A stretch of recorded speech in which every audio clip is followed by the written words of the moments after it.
So, ladies and gentlemen, in recent podcasts, we've been talking about not only potential Hockey Hall of Famers, but some of the smallest big talents in NHL history. And today we're going to talk about the legend of Bobby Rousseau. Now, Bobby Rousseau was one of the most consistent right-wingers to come up in the amateur Team Canada and pro ranks in the late 1950s into the 1960s. Now, Joseph Jean-Paul Robert Rousseau was born July 26, 1940. He went on to great success after an outstanding junior career. He was the league's Calder Memorial Trophy winner in 1962 as his Rookie of the Year, and later went on to win numerous cups. Now, Rousseau first came to attention during his stellar career with the St. John Braves of the Quebec Junior Hockey League in the 1956 season, where he led the league in scoring with 53 goals and 85 points in 44 games. Now, the next campaign, he moved on with the Hull Ottawa Canadiens, and Rousseau helped the team reach the 1957 Memorial Cup Finals, where they would play against the Guelph Biltmore Mad Hatters.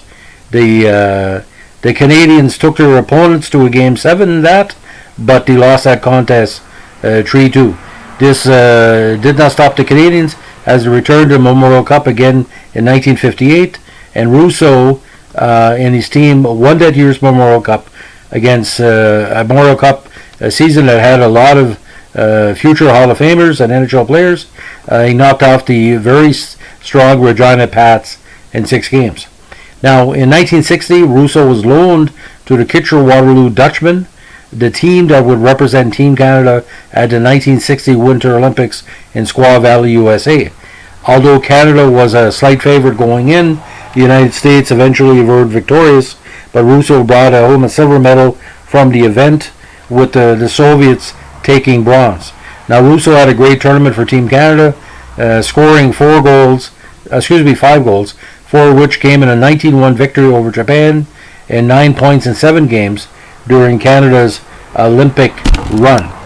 Now, from Team Canada, in 1960-61, Rousseau, who was not drafted because there was no entry draft at the time, earned his first chance in the NHL with the Habs, and he played in 15 games, earning 3 points with Montreal. Now, because of his offensive and very strong style of play, it earned him a full spot on the roster with Habs on the next season. He scored 21 goals and had 44 points during that campaign and won that Rookie of the Year trophy. After winning the Calder, Rousseau had a very negative follow-up year, as he only scored 37 points, but rebounded in 1964 with 25 goals and 56 points.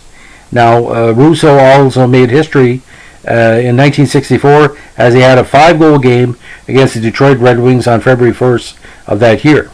Now, the Habs reached the Stanley Cup Finals in 1965 against the Hawks. The series did go to 7 games, where the Habs emerged as victors, giving Rousseau his first Stanley Cup win. Now, Rousseau was also invited to the 1965 All-Star team, and during the 66 season, Rousseau notched 78 points and tied with the stellar Stan Mikita for second overall in the scoring race. Now, his hard work ethic earned him another spot on the NHL All-Star team, the second All-Star team, and Rousseau was a big factor in the Habs defending their Stanley Cup crown as they defeated the Red Wings in 6 contests. Now, the Canadiens would return to the Stanley Cup Finals for a 3rd straight time in 67, but Rousseau and his team were upset by Toronto in 6 games, and the Habs rebounded the next 2 seasons as Rousseau and Montreal picked up 2 more cups in the 68 and 69 season. Now, after 9 seasons with the Habs and following a 24-goal performance the previous season, Rousseau was traded to the Minnesota North Stars, where he spent the 1971 season. After 1 campaign with Stars, he was dealt off to the Rangers for right winger Bob Nevin, and Rousseau did help the Rangers reach the Stanley Cup Finals in 72, and Rousseau had a tremendous playoff run as he had 17 points in the Rangers' 6-game loss to Boston. And after playing 2 more seasons With the Rangers, Rousseau retired after playing 8 games in 74-75. A lot of people felt that Rousseau was traded to make room for a lot of big changes the teams were planning, including making more room for Jacques Lemaire, making more room for the Mahovlich brothers. So he was traded as an asset, not somebody who was letting anybody down. But his trophy case is quite impressive, because not only two of his brothers played in the NHL, Rolly and Guy.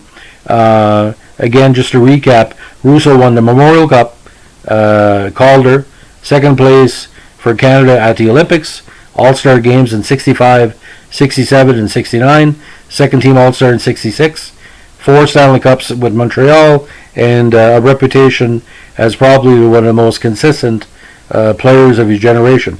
Came very close to playing 1,000 games, which seems to be the benchmark, 1,000 games and 250 goals.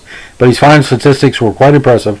Again, 245 goals, 458 assists, 703 points, and always near the 20-game mark. According to statistics provided by Hockey Reference, he had nearly a dozen seasons of 19 games or more.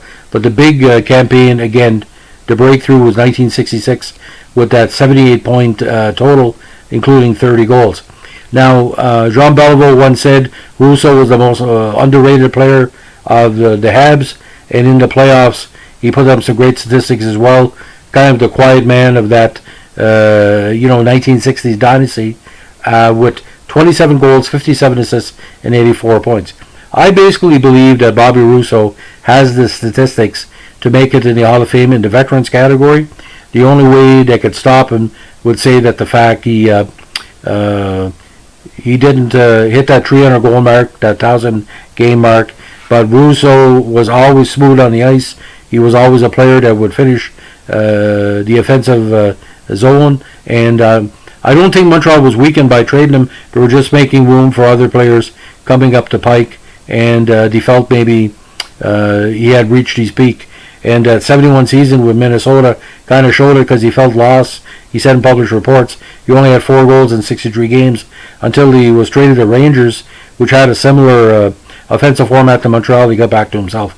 But like I said, he never reached the heights that he had with Montreal with the other teams, which is normal. And we're going to talk about that in future podcasts and Habs. So again, on this great day, we wish you best of luck. Give me a like, comment, or subscribe, and keep your stick in the ice. Stay safe, everybody. Bye.